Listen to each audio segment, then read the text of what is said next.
Friends நேயர்களுக்கு வணக்கம். அதிமுகவின் பொதுச் செயலாளர் எடப்பாடி பழனிசாமி ஒரு முக்கியமான அறிவிப்பு கொடுத்திருக்கிறாரு. அதாவது நீங்க தேர்தல் நெருங்கும் பொழுது நீங்க பாத்தீங்கன்னா ஒவ்வொரு கட்சி என்ன பண்ணுவாங்கன்னா தேர்தல் அறிக்கை அப்படின்றது என்ன பண்ணுவாங்க, ஸ்பெசிஃபிக்கா அந்த தேர்தல் நெருங்குற டைம்ல என்ன பண்ணுவாங்க, நாங்க ஆட்சிக்கு வந்தா இதெல்லாம் நாங்க செய்யறோம், நாங்க மக்களுக்கு இந்த கடனை தள்ளுபடி பண்றோம், இந்த கல்வி கடனை தள்ளுபடி பண்றோம், இலவசங்களை நாங்க இப்படி கொடுக்குறோம், அப்படி இப்படி சொல்லிட்டு என்ன பண்ணுவாங்க, எக்கச்சக்கமா வந்து என்ன பண்ணுவாங்கன்னா அறிக்கைகளை வந்து கொடுப்பாங்க. சோ இப்போ வந்து என்ன பண்ணிட்டாரு, முந்திக்கிட்டாரு எடப்பாடி பழனிசாமி. என்ன பண்ணிட்டாரு, முந்திக்கிட்டாரு. என்னதான் இருந்தாலும் எடப்பாடி பழனிசாமி மேல ஒரு அபிப்பிராயம், நல்ல அபிப்பிராயம் இல்லவே இல்லை. எப்போ பாஜக கூட்டணிக்குள்ள எடப்பாடி பழனிசாமி போனாரோ அப்பத்துல இருந்து தமிழ்நாட்டு மக்கள் மேல வந்து பாத்தீங்கன்னா ஒரு அதிமுக மேலயோ குறிப்பா எடப்பாடி பழனிசாமி மேல வந்து பாத்தீங்கன்னா பெருசா ஒரு அபிப்பிராயமே இல்லை. இப்படி இருக்கிற சூழ்நிலையில மக்களை எப்படியாச்சுன்னா கவர் பண்ணிடணும். அதாவது இப்போ அது மாத்திரம் இல்லாம தொடர்ந்து பாஜக மூலமா வைக்கப்படுற ஒரு விஷயம் என்னன்னா, நாங்க வந்து கூட்டணி ஆட்சி தான் அமைப்போம். அது எடப்பாடி பழனிசாமி அவர் வந்து முதலமைச்சர் தான், அதுல எந்த வித மாற்று கருத்து இல்லை. ஆனா ஆட்சினாவோ தேசிய ஜனநாயக கூட்டணி ஆட்சி தான் அப்படின்ற மாதிரி என்ன பண்ணிட்டாங்க, அமித்ஷா முதற்கொண்டு என்ன பண்ணிட்டாங்க சொல்லிட்டாங்க. இதுல ஒரு படி மேல போயிட்டு அண்ணாமலை அவர்கள் என்ன சொன்னார்னா, நான் கூட்டணி ஆட்சிலாம் சொல்ல மாட்டாங்க, பாஜக ஆட்சி தான் அப்படின்னு சொல்றது. சோ அதுலயே வந்து பயங்கரமா வந்து சலசலப்பு ஏற்படுது. இதெல்லாம் ஒரு புறம் இருக்கும்போது கொஞ்ச நாளைக்கு முன்னாடி வந்து பாத்தீங்கன்னா முருகர் பக்தர் மாநாடு அப்படின்றத என்ன பண்ணாங்க, இந்து முன்னணியும் பாஜகவும் இது பண்ணாங்க. அப்போ அதுல வந்து பாத்தீங்கன்னா குறிப்பா அந்த மாநாட்டுல பேரறிஞர் அண்ணாவையும் தந்தை பெரியாரையும் ரொம்ப இழிவுபடுத்தி பேசிட்டதா அரசல் பரசலா பேசப்பட்டது. இது வந்து பாத்தீங்கன்னா மத்த கட்சிகளை விட அதிமுகவிலே வந்து பெரும் கொந்தளிப்பு ஏற்பட்டுருச்சு. குறிப்பா வந்து பாத்தீங்கன்னா தொண்டர்களா இருக்கட்டும், மாவட்ட செயலாளர் இருக்கட்டும், சீனியர்களே வந்து என்ன பண்ணிட்டாங்கன்னா எடப்பாடி பழனிசாமி மேல ஏகப்பட்ட அதிருப்திகளை முன்வைக்கப்பட்டாங்க. பாஜக மேல ரொம்ப பாசமா இருக்கிற எடப்பாடி பழனிசாமி. சோ இந்த மாதிரி ஒரு கான்ட்ரவர்சி எல்லாம் வந்து பாத்தீங்கன்னா எடப்பாடி பழனிசாமிக்கு ரொம்பவே வந்து பாத்தீங்கன்னா அதிகரிச்சதே சொல்லலாம். ஏன்னா தமிழ்நாட்டு அரசியல்ல அதிமுகவை எதிர்த்து ஒரு கட்சியினர் அரசியல் செய்யறாங்க அப்படின்னு பாத்தீங்கன்னா அதிமுகக்குள்ள இருக்கிற தொண்டர்களும் நிர்வாகிகளும் எடப்பாடி பழனிசாமிக்கு விரோதமாக எழும்பிட்டாங்க, எதிராக எழும்பிட்டாங்க அப்படின்னு தான் சொல்ல முடியும். ஏன்னா மாவட்ட செயலாளர் மீட்டிங்ல கூட ஸ்ட்ரெயிட்டாவே கேள்வி கேட்கப்பட்டது, நீங்க எப்படி இங்க வந்து பாஜக கிட்ட எதனா கமிட்மெண்ட் கொடுத்தீங்களா, நீங்க எப்படி நீங்க வந்து ஒத்துக்கலாம், கூட்டணி ஆச்சுன்றாங்க அமைதியா இருக்கீங்க, கொள்கை தலைவர்களான பெரியாரையும் அண்ணாவையும் விமர்சிக்கிறாங்க, அப்போ நீங்க அமைதியா இருக்கிறீங்க, இதெல்லாம் நீங்க எதிர்த்து கேள்வி கேட்க மாட்டீங்களா சொல்லிட்டு சரியான வாக்குவாதம் நடந்தது. ஆனா இருந்தாலும் இந்த கூட்டணி வந்து உடையக்கூடாது அப்படின்றதுல எடப்பாடி பழனிசாமி ரொம்ப என்ன பண்ணாரு, கண்ணு கருத்துமா இருந்தாரு. சோ அதனாலே என்ன பண்ணிட்டாரு, அதிருப்தியா இருக்கிறவங்க எல்லாரையுமே என்ன பண்ணிட்டாரு, சமாதானப்படுத்தி அனுப்பிச்சிட்டாரு. சோ இது எல்லாத்தையும் நான் சரி செய்யணும்ல. அதாவது ஒரு பக்கம் வந்து பாத்தீங்கன்னா திமுக அரசு, ஏன்னா நீங்க நம்ம முதலமைச்சர் மு க ஸ்டாலின் என்ன பண்ணிட்டாரு, அண்ணாவை அடமானம் வைத்து விட்டார்கள், தந்தை பெரியாரை வந்து பாஜக கிட்ட அடமானம் வைத்து விட்டார்கள், ஒட்டுமொத்த திராவிடத்தையும் பாஜக கூட போயிட்டு என்ன பண்ணிட்டாங்க, எடப்பாடி பழனிசாமி அடமானம் வைத்துட்டாரு சொல்லிட்டு கடுமையான விமர்சனங்கள் வந்து திமுக தரப்புல இருந்து சரி, திமுக கூட்டணி கட்சி தலைவர்கள் சரி வந்தது, அதிமுகலயே வந்து வந்தது. சோ இது எல்லாத்தையும் சமாளிக்கிறதுக்கு என்ன பண்ணிட்டாருன்னா, நாங்க திமுக மாதிரி எல்லாம் இல்லங்க, ஏன்னா திமுகவுக்கு வந்து பாத்தீங்கன்னா அண்ணாவுக்கு வந்து ஒரு காலகட்டத்துல வந்து அவங்க வந்து என்ன பண்ணாங்கன்னா புகழ் கொடுத்தாங்க. ஆனா அதுக்கப்புறம் வந்து பாத்தீங்கன்னா அண்ணாவை கண்டுக்கிறதே இல்லை, அண்ணாவை பத்தி பேசுறதுக்கு திமுகவுக்கு அருகதே இல்லை அப்படின்ற மாதிரி எடப்பாடி பழனிசாமி என்ன பண்றாரு பேசுறாரு. ஆனா உண்மையிலே வந்து பாத்தீங்கன்னா எடப்பாடி பழனிசாமி பேசுறதெல்லாம் வந்து பாத்தீங்கன்னா ஏத்துக்க முடியாத ஒரு விஷயமா தான் இருக்கு.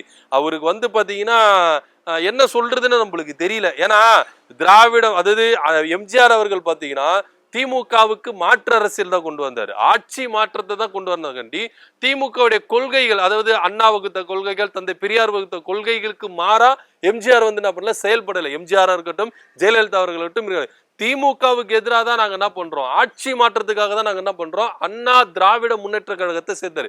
திராவிட முன்னேற்ற கழகத்தை கூட அண்ணா அப்படின்ற பேரை சேர்த்துக்கிட்டு அந்த ஒரு மறுமலர்ச்சியை கொண்டு வந்து தமிழகத்துல மாற்றத்தை கொண்டு வந்தார் எம்ஜிஆர் அவர்கள். அதன் வழியாவே வந்து பாத்தீங்கன்னா ஜெயலலிதா வந்து என்ன பண்ணாங்க, அந்த அண்ணா திராவிட முன்னேற்ற கழகத்தை வழிநடத்தாங்க. சோ அந்த வழியில வந்து இருக்கிற எடப்பாடி பழனிசாமி இப்போ அந்த திராவிட கொள்கையே வந்து நம்ம ஒட்டுமொத்தமா சனாதனத்துல கூட மிக்ஸ் பண்ணிட்டாரு, மிங்கிள் பண்ணிட்டாரு, மெர்ஜ் பண்ணிட்டாரு அப்படின்றதுதான் எடுத்துக்கொள்ளப்படுது. சோ இது எல்லாத்தையும் அரசியல் பர்சனலா சொல்லிட்டு என்ன பண்ணிட்டாரு, நான் வந்து முதலா ஒரு அறிக்கை கொடுக்குறேன். என்ன அறிக்கைனா, தமிழ்நாட்டுடைய வளம், வளர்ச்சி, அதே போல மாநிலத்தின் உரிமை எல்லாத்தையும் அதிமுக தான் காப்பாத்தும் அப்படின்னு சொல்லும் போதே சிரிப்பு வருது. ஏன்னா எடப்பாடி பழனிசாமி அவர் சொல்றது வந்து ஏத்துக்கவே முடியலங்க. ஒரு பவர்ஃபுல்லா சொல்றாரா அப்படின்னா இல்ல. ஏன்னா அதிமுகவுடைய வளம் வளர்ச்சி உரிமைகள் எங்க போச்சு? பாஜக கட்ட தான் அடிமையா இருக்கு. இன்றளவும் பாஜக கட்ட கொத்தடிமைகளா தான் எடப்பாடி பழனிசாமி முதற்கொண்டு அதிமுக முதற்கொண்டு இருக்குது அப்படின்றது நிதர்சனம் உண்மை. ஏன்னா நம்ம கண் கூட பாக்குறோம். அதிமுக வளம் எங்க போச்சு? அதிமுக வளர்ச்சி எங்க போச்சு? அதிமுக உரிமைகள் எங்க போச்சு? ஏன் உங்களை வந்து அதாவது தேசிய ஜனநாயக கூட்டணி அப்படின்றத அமித்ஷா அவர்கள் வந்து அறிவிக்கிறார். ஆனா தலைமை வந்து எடப்பாடி பழனிசாமி தான். ஆனா இவர் பிரஸ் மீட்ல பேசுறாருன்னா கையை கட்டின்னு சும்மா கண்டுறாரு. அப்போ உங்க உரிமை எங்க போயிருச்சு? அதிமுக இந்த அளவுக்கு வந்து பாத்தீங்கன்னா திமுகவுக்கு ஒரு ஸ்டாண்ட் கொடுக்கிற ஸ்டஃப் கொடுக்கிற அளவுக்கு என்ன பண்ணும் இருந்திருக்கணும். சோ அதிமுக வளர்ச்சி எங்க போச்சு? சோ அதிமுக வளம் எங்க போச்சு? உங்களுடைய கட்சியோட வளமும் வளர்ச்சியும் அதிகாரத்தையும் உரிமையும் உங்களால பாஜக கிட்ட மீட்ட முடியலையே. தமிழ்நாட்டோட உரிமையை நீங்க எப்படி மீட்க முடியும்? தமிழ்நாட்டோட வளர்ச்சி எப்படி உங்களால பாஜக கிட்ட மீட்டும்? சோ எடப்பாடி பழனிசாமி சொல்றது எல்லாமே பச்சை பொய் அப்படின்றது தான் வெட்ட வெளிச்சமா இருக்கு. இவங்க வந்து மக்களை எப்படியாச்சும் திசை திருப்பணும் அப்படின்னு ஒரு விஷயத்த முன்னெடுத்திருக்கிறாங்க. சோ மக்கள் கிட்ட எப்படியாச்சும் ஒரு விஷயத்த வந்து நம்ம கொண்டு வந்து அதிமுகவை எஸ்டாப்ளிஷ் பண்ணணும் அப்படின்னு சொல்லிட்டு தான் எடப்பாடி பழனிசாமியோட நினைப்பா இருக்கு. ஆனா இது நடக்கவே நடக்காது அப்படின்னு தெரிஞ்சுதான் எடப்பாடி பழனிசாமி எப்படியாச்சும் மக்களை வந்து ஏமாத்திரலாம் அப்படின்னு சொல்லிட்டு இப்ப அதிமுக உரிமைகளை மீட்க போறோம், மாநிலத்துக்கான உரிமைகளை நாங்க வந்து என்ன பண்ண உரிமையை மீட்க போறோம், மத்தியில கூட்டாட்சி மாநிலத்துல சுயாட்சி அப்படின்ற ஒரு விஷயத்த கடந்த சட்டமன்றத்துல முதல்வர் ஸ்டாலின் அவர்கள் கொண்டு வரும்போது அதிமுக எங்க போனாங்க? அதிமுக வெளியே தானே போனாங்க. சோ இவங்க எல்லாருமே வந்து பாத்தீங்கன்னா ஒரு டிராமா தான். இதுல வந்து இவர் வந்து மாநிலத்தோட உரிமையை மீட்க போறாரு, மாநில வளர்ச்சிக்காக போராட போறாரு, மாநிலவுடைய வளத்துக்காக இவர் வந்து போராட போறாரு அப்படின்னா சிரிப்பு தான் வருது. இதுல வேற இன்னொரு விஷயம் என்னன்னா அதிமுக பாஜக கூட்டணி பிளக்கிறதுக்கு மு.க. ஸ்டாலின் அவர்களும் திமுகவும் கங்கண கட்டி அழிஞ்சுட்டு இருக்கான். அந்த கூட்டணியை உடைக்கிறதுக்கு இவங்க இல்ல, நீங்களாவே அந்த கூட்டணியை உடைச்சிருவீங்க. ஏன்னா உங்க கட்சிக்குள்ளே நிறைய பேர் என்ன பண்றாங்க, உங்களுக்கு எதிராக எழும்பி இருக்கிறாங்க அப்படின்றதுதான் நிதர்சனம் உண்மையா இருக்கு. ஏன்னா அதிமுக பாஜக கூட்டணி வந்ததுல இருந்து முக்காவாசி அதிமுக நிர்வாகிகளுக்கும் சீனியர்களுக்கும் பிடிக்கவே இல்லை. அடிமட்ட தொண்டர்கள் முதல்ல பிடிக்கணுங்க, நிர்வாகிகளுக்கு பிடிக்கணும். ஏன்னா கிரவுண்ட் லெவல்ல இறங்கி வேலை செய்ய போறது அவங்க தான். நீங்க தேர்தல் அப்படின்னு வந்துட்டாலே நீங்க மேல் மட்டத்தில் இருக்கிற தலைவர்கள் நீங்க கூட்டணியை வந்து டிஸ்கஷன் பண்ணலாம். ஆனா அந்த கூட்டணி வந்து சத்துவான இருக்கா, கொள்கை ரீதியா இருக்கா, ஸ்ட்ராங்கா இருக்கா அப்படின்னு பார்க்கணும். ஏன்னா கிரவுண்ட் லெவல்ல இறங்கி வந்து வேலை செய்யறது ஒவ்வொரு அடிமட்ட தொண்டன் தான். நீங்க வந்து வாக்காளர்களை போய் சந்திக்கிறது, தெருவா சந்தா போய் என்ன பண்ண போறாங்க, அவங்க தான் கேன்வாஸ் பண்ண போறாங்க. சோ அவங்களுக்கே விருப்பம் இல்லாத கூட்டணி நீங்க அமைச்சிட்டு நாங்க ஸ்ட்ராங்கான கூட்டணி இந்த படத்துல வந்து சொல்லுவார்ல வடிவேலு, பேஸ்மெண்ட் வீக் ஆனா பில்டிங் ஸ்ட்ராங், அது மாதிரி தான் அதிமுக பாஜக கூட்டணி கிரவுண்ட் லெவல்ல வீக்கா இருக்கு, ஆனா மேல் மட்டத்துல ரொம்ப ஸ்ட்ராங்கா இருக்குன்னு சொல்லிக்கிறாங்களே கண்டி, அது இன்னும் உண்மையா வெளிப்படவில்லை. சோ இந்த விவகாரத்துல பார்த்தா இந்த கூட்டணியை உடைக்கணும்னு சொல்லிட்டு வெளியில இருந்து யாரும் புறப்பட்டு வேணாம், பாஜகவே அந்த கூட்டணி அழிச்சிடும், இல்ல அதிமுக இந்த கூட்டணி உடைச்சிடும் அப்படின்றதுதான் நிதர்சனம் உண்மையா இருக்கு.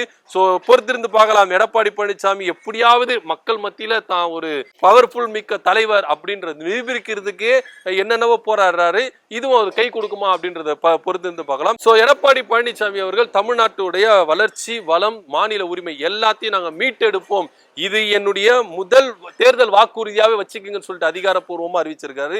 இதை பத்தி உங்களோட கருத்து என்ன அப்படின்றத கீழே கமெண்ட் பண்ணுங்க. நன்றி, வணக்கம்.